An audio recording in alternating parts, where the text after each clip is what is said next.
দুই বন্ধু আছে যে ছোটবেলার বন্ধু, তারা জীবনসঙ্গীর থেকে কম না। আমার বন্ধু সাইদুল আর রুবেল ঘুরেছি, জীবনে অনেক মজা করছি এদের সাথে, আর এদের সাথে অনেক ঘুরছি, কিন্তু এই ফার্স্ট টাইম বরফে আসা যে এতটা মজার, না আসলে কখনো বুঝতেই পারতাম না এত মজা বরফে আসার। নিচেও দেখতে হয় তো, এ দেখো বরফ ऐसे दिखते हैं, इसको बोलता है तुषार, समझ लिया।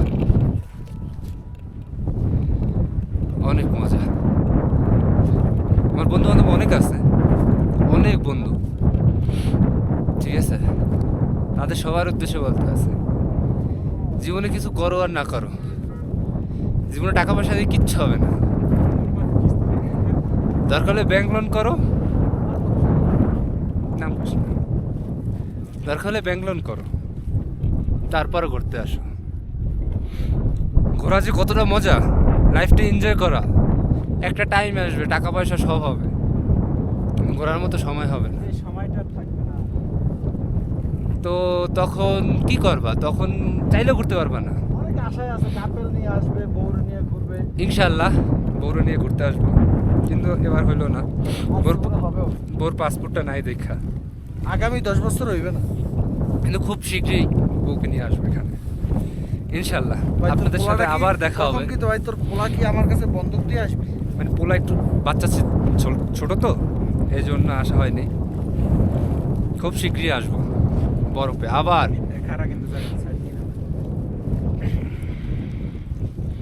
জায়গা অনেক ডেঞ্জারাস, পাহাড় অনেক উঁচা, আমরা আছি পাহাড় থেকে 500-700 মিটার উপরে, আর সি লেভেল থেকে 17,500 ফুট উপরে। জীবনে কিছু করো আর না করো, করো,